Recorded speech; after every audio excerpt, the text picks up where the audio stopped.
नमस्कार। सुबह के 7 बजने वाले इस वक्त के बुलेटिन के साथ हाजिर हूं मैं अनुपम। सबसे पहले बात करते हैं आज के दिन की बड़ी खबर की।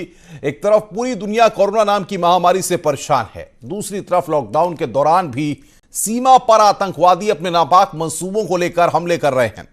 आप दो तस्वीरों में देख सकते हैं भारत मां के वीर जो जम्मू कश्मीर के हंदवाड़ा में आतंकवादियों से लोहा लेते हुए शहीद हो गए। पहली तस्वीर सीआरपीएफ के जवान अश्वनी कुमार यादव की है जो गाजीपुर के चकदाउद गांव के रहने वाले थे। उनकी शहादत के बाद पूरे गांव में शोक की लहर है। और दूसरी तस्वीर में आप देख सकते हैं शहीद कर्नल आशुतोष शर्मा को, जिनका पार्थिव शरीर सोमवार को जयपुर पहुंचा और आज उनका पूरे सैनिक सम्मान के साथ अंतिम संस्कार किया जाएगा। आपको बता दें कि कर्नल आशुतोष शर्मा मूल रूप से उत्तर प्रदेश के बुलंदशहर के रहने वाले थे। तो शहादत को सलाम। दो तस्वीरें इस वक्त आपकी स्क्रीन पर हम आपको दिखा रहे हैं। पहली तस्वीर शहीद अश्वनी कुमार यादव की और दूसरी तस्वीर कर्नल आशुतोष के अंतिम यात्रा की। आज अंतिम संस्कार कर्नल आशुतोष का किया जाएगा। बुलंदशहर के रहने वाले थे शहीद कर्नल आशुतोष। कोरोना महामारी से बचाव के लिए लॉकडाउन का तीसरा चरण कल से शुरू हो चुका है, लेकिन सरकार ने इस चरण में आम जनता के लिए कुछ सहूलियतें भी दी हैं। सोमवार से शुरू हुए लॉकडाउन 3 के दौरान कई शहरों में नियमों और पाबंदियों में ढील दी गई, जिससे आम लोगों को कुछ राहत मिली। लेकिन इस दौरान सबसे ज्यादा भीड़ शराब की दुकानों पर नजर आई, जिससे सोशल डिस्टेंसिंग का नियम भी टूटता नजर आया। इधर कासगंज में शराब की दुकानें खुलते ही जमा हुई लोगों की भारी भीड़। इसको देखते हुए पुलिस और प्रशासनिक अमला वहां पर अलर्ट था, जिसने भारी पुलिस बल वहां पर दुकानों पर तैनात किया हुआ था।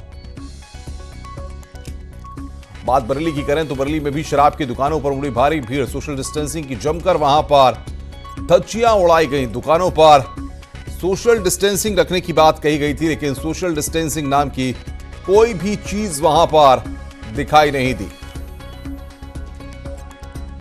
और दो तस्वीरें इस वक्त आपकी स्क्रीन पर आप देख रहे हैं। पहली तस्वीर हम आपको दिखा रहे हैं कासगंज की और दूसरी तस्वीर बरेली की, जहां पर शराब की दुकानों पर लोगों की लंबी कतारें कल देखी गई।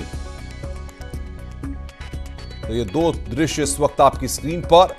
पहली तस्वीर में आप देख सकते हैं कि दुकानें खुलने से पहले ही लोग जो है दुकानों पर खड़े हो गए, लंबी लंबी कतारें लगनी शुरू हो गई। कोई थैला लेकर के वहां पर लाइन में लगा रहा और तमाम लोगों की व्यवस्थाओं को देखने के लिए पुलिस के जवान और प्रशासन के अधिकारी वहां पर मुस्तैद रहे। और बातचीत करने के लिए मोहम्मद शबाब हमारे संवाददाता लखनऊ से हमारे साथ जुड़ रहे हैं। अभिषेक आजमगढ़ से हमारे साथ और शिवम अमरोहा से हमारे साथ हैं। शबाब, सबसे पहले आपके पास आएंगे। लॉकडाउन 3 का आज दूसरा दिन है। कल हमने देखा शराब की दुकानों पर सुबह से ही लंबी कतारें रहीं, छूट मिली और छूट के बाद लोग घरों से बाहर निकले। आज किस तरह की तस्वीर देखने को मिल सकती है और किस तरह की प्रशासन की तैयारी है?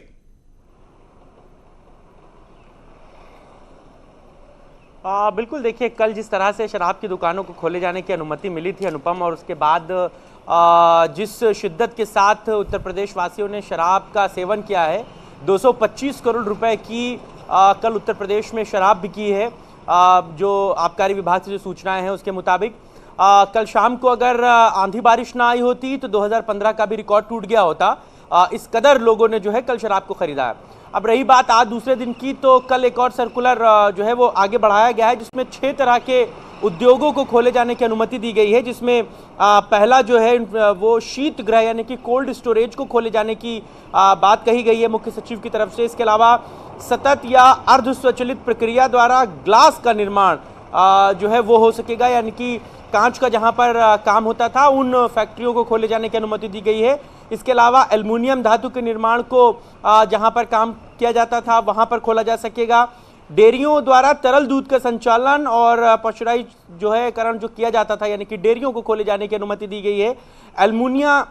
एल्यूमिना का विनिर्माण होगा, मैन्युफैक्चर की इसकी इजाजत दी गई है। इसके अलावा manufacture of pre sensitive offset printing plates यानी कि कोल लाइंस का जो है उसको अनुमति दी गई है। इन 6 उद्योगों को, फैक्ट्रियों को चलाने की अनुमति मुख्य सचिव की तरफ से दी गई है, लेकिन दिशा निर्देश वही हैं कि सारी तरह से चीज़ों को पालन किया जाए और पहली कोशिश जो है वो इन फैक्ट्रियों में ये की जाए कि बाहर से मजदूरों को ना लाया जाए।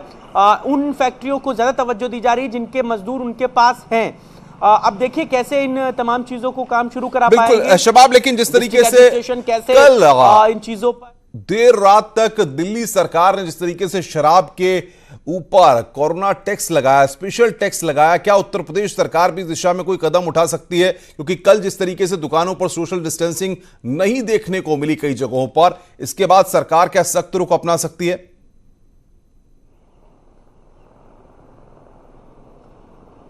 देखिए उम्मीद कम है। अगर इस तरीके का कोई सख्त एक्शन लिया जाना होता तो जिस तरह से दिल्ली की सरकार ने कल देर शाम ले लिया, उत्तर प्रदेश सरकार अगर लेना चाहती तो वो भी देर शाम तक ले सकती थी। कोशिश यही है कि सोशल डिस्टेंसिंग को मेंटेन कराया जाए। राज्य सरकार की कोशिशें यही हैं कि दुकानों पर भीड़ न जमा होने दी जाए। लोगों को भी ये लग रहा था कि कहीं ऐसा ना हो कि आज दुकान खुली है और इसके बाद जो है वो दुकान बंद हो जाए और फिर उनको सामान ना मिल पाए, इसलिए लोगों ने भी बड़ी शिद्दत के साथ शुरुआत में जितना वो ले सकते थे उतना उन्होंने लिया। हालांकि बाद में ये भी सर्कुलर लिकर डिपार्टमेंट की तरफ से आया कि एक लिमिट फिक्स कर दी गई थी कि उससे ज्यादा किसी को दी नहीं जाएगी शराब। लेकिन फिर भी अंग्रेजी शराब हो, देसी शराब हो, सभी जगहों पर दुकानों पर शबाब, मैं आऊंगा आपके पास। अभिषेक आजमगढ़ से हमारे साथ हैं। अभिषेक, कल की तस्वीरें हमने देखी, कल छूट भी मिली, किस तरीके से आज के दिन की तैयारी है प्रशासन की और क्या रिएक्शंस आपको मिल रहे हैं?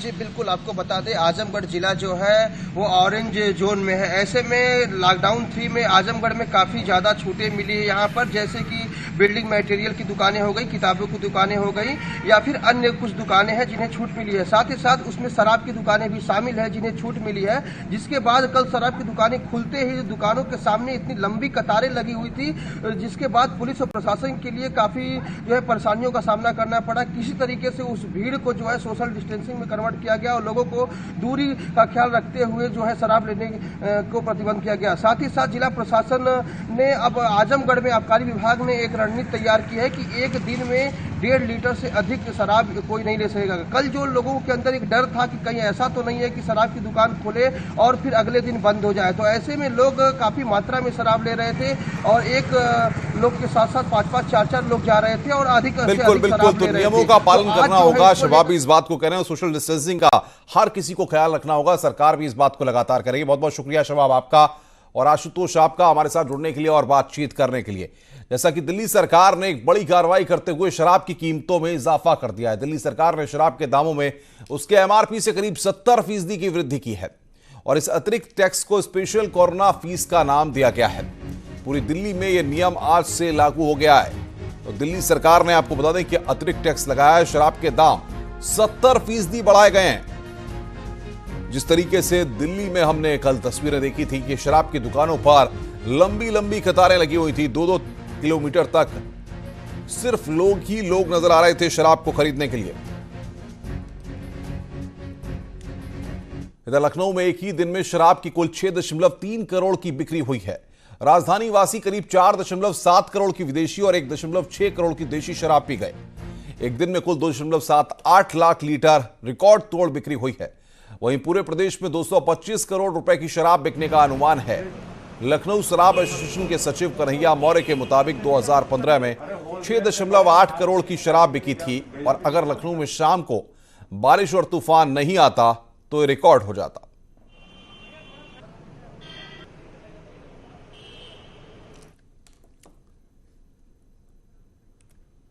लॉकडाउन 3 के दूसरे दिन आज सीएम योगी टीम 11 के साथ समीक्षा बैठक करेंगे, जिसमें आबकारी दुकानों से प्राप्त कुल राजस्व की भी समीक्षा की जाएगी। इसके अलावा दूसरे राज्यों से लाए जा रहे मजदूरों को दी जा रही सुविधाओं पर भी चर्चा होगी। बैठक सुबह 10:30 बजे होगी। तो आज सुबह 10:30 बजे मुख्यमंत्री योगी आदित्यनाथ टीम 11 के साथ बैठक करेंगे। लॉकडाउन 3 के हालात पर चर्चा की जाएगी। साथ ही साथ आबकारी विभाग से मिले राजस्व की भी समीक्षा मुख्यमंत्री के द्वारा की जाएगी।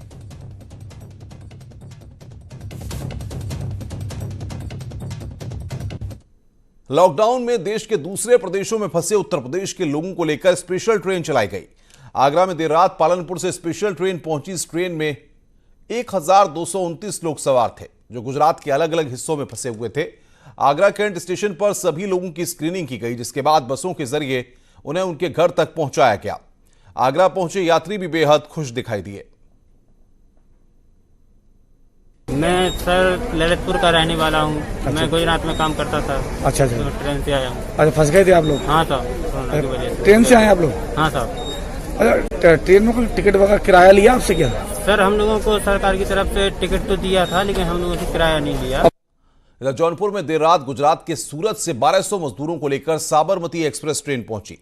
स्टेशन पर सभी यात्रियों की थर्मल स्क्रीनिंग की गई, जिसके बाद उन्हें बसों के जरिए उनके घरों तक पहुंचाया जाएगा। अपने घर पहुंचने की खुशी में मजदूर वर्ग के लोग भी खुश दिखाई दिए। वहीं जिलाधिकारी के मुताबिक ट्रेन से करीब प्रदेश के 56 जिलों के लोग आए हैं। देखिए, आज साबरमती से चल करके ट्रेन आई है और जौनपुर आई है। इसमें 1200 पैसेंजर आए हैं और ये विभिन्न जिलों के लोग हैं। 56 जिलों के लोग इसमें हैं। अब इसमें हमने बसें लगा दी हैं, रूट तय कर दिए हैं। उन बसों पर बैठा करके इनको इनके जिले जो गंतव्य स्थान है वहां हम लोग इनको भेजेंगे। देश के अलग अलग हिस्सों से अपने घर हरदोई पहुंचे मजदूरों ने उत्तर प्रदेश सरकार को धन्यवाद दिया है। दिल्ली, महाराष्ट्र समेत कई राज्यों में मजदूर लॉकडाउन के चलते फंसे हुए थे।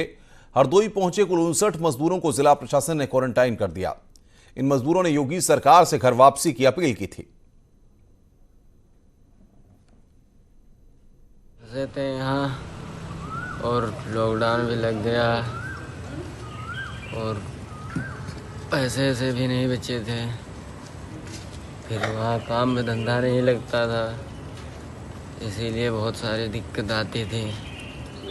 इसीलिए हमें यूपी सरकार ने बुला लिया है, उसका धन्यवाद। बरनाला पंजाब में है, वो वहाँ पैसा नहीं था। फिर लोग क्या काम करते थे आप वहाँ? हम फैक्ट्री में नौकरी करते थे।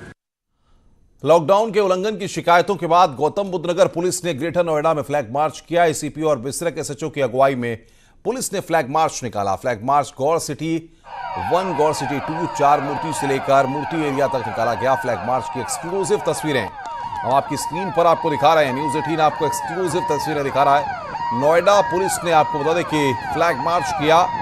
एसीपी और बिसरक एसएचओ ने वहां पर यह फ्लैग मार्च निकलवाया, जिसमें अगुवाई एसीपी और एसएचओ बिसरक के द्वारा की गई। गौर सिटी 1, गौर सिटी 2 एरिया में फ्लैग मार्च पुलिस के द्वारा किया गया।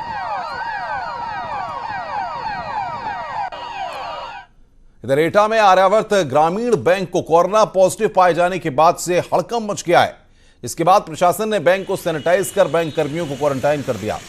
साथ ही बैंक कर्मचारियों के सैंपल भी लिए गए हैं। बैंक मैनेजर आगरा के रहने वाले हैं और 30 अप्रैल को एक दुर्घटना में घायल होने के बाद इलाज के दौरान उनकी कोरोना जांच रिपोर्ट पॉजिटिव पाई गई। केस जो है सकरौली का है, जो वहाँ के एक सीके अग्रवाल ब्रांच मैनेजर हैं ग्रामीण बैंक के, वो आगरा से अप डाउन करते थे और 29 तारीख को यहाँ पे सकरौली ब्रांच में आए थे। उसके बाद 30 तारीख को इनका एक्सीडेंट हो गया है और एक्सीडेंट हो जाने के बाद उन्होंने जो है अपनी जांच कराई है। वहाँ राम रघु अस्पताल है वहाँ पे, वहाँ जांच कराने के लिए गए थे। तो जांच होने के बाद उनका केस पॉजिटिव पाया गया है। तो इसको दृष्टिगत रखते हुए हमने जो है बैंक को पूरा सैनिटाइजेशन करा दिया है और जितने बैंक से संबंधित कर्मचारी थे उनको क्वारंटाइन हम तलाश कर रहे हैं और लोगों के किन किन लोगों से मिला, किन किन लोगों से इनका संपर्क रहा है, उन लोगों को भी हम क्वारंटाइन कराएंगे। लॉकडाउन तोड़ने के आरोप में नौतनवा के विधायक अमन मणि त्रिपाठी को आखिरकार गिरफ्तार कर लिया गया और उन्हें क्वारंटाइन में भेज दिया गया है। इस रिपोर्ट को देखिए। नौतनवा के चर्चित विधायक अमन मणि त्रिपाठी को उनके 7 समर्थकों के साथ बिजनौर से गिरफ्तार कर लिया गया है। अमन मणि पर पुलिस ने महामारी एक्ट समेत कई धाराओं के तहत कार्रवाई की है। अमन मणि पर लॉकडाउन का उल्लंघन कर उत्तराखंड जाने का आरोप है। आपको बता दें कि अमन मणि त्रिपाठी 11 लोगों के साथ 3 गाड़ियों में चमोली पहुंचे, लेकिन उन पर कर्णप्रयाग के एसडीएम पर बदसलूकी का आरोप है, जिसके बाद मामला सुर्खियों में आ गया और अब नजीबाबाद इलाके में उनकी गिरफ्तारी कर ली गई। बिजनौर पुलिस के मुताबिक ये लोग बिना पास के घूम रहे थे। नौतनवा से विधायक श्री अमन मणि त्रिपाठी जी और उनके अन्य 6 साथियों को आज उनके विरुद्ध FIR पंजीकृत की जा रही है। ये लॉकडाउन में अनावश्यक रूप से घूमते हुए पाए गए हैं। इनको यूपी स्टेट गवर्नमेंट की तरफ से किसी के भी द्वारा कोई अधिकृत नहीं किया गया था उत्तराखंड जाने के लिए। बिना किसी वैध पास के लॉकडाउन में अनावश्यक घूमते हुए इनको पकड़े जाने पर इनके विरुद्ध वैधानिक कार्रवाई की जा रही है। पूरा देश जहां कोरोना की दहशत में जी रहा है, वहीं नेता इस दौर में भी अपना रौब गालिब करते हुए घूम रहे हैं। क्या जनप्रतिनिधि होने के नाते अमन मणि त्रिपाठी को नियमों को ज्यादा गंभीरता से पालन नहीं करना चाहिए था? बिजनौर से शकील के साथ ब्यूरो रिपोर्ट, न्यूज़ 18। खबरें और भी हैं, फिलहाल एक ब्रेक के लिए, ब्रेक के बाद जल्द हाजिर होते हैं।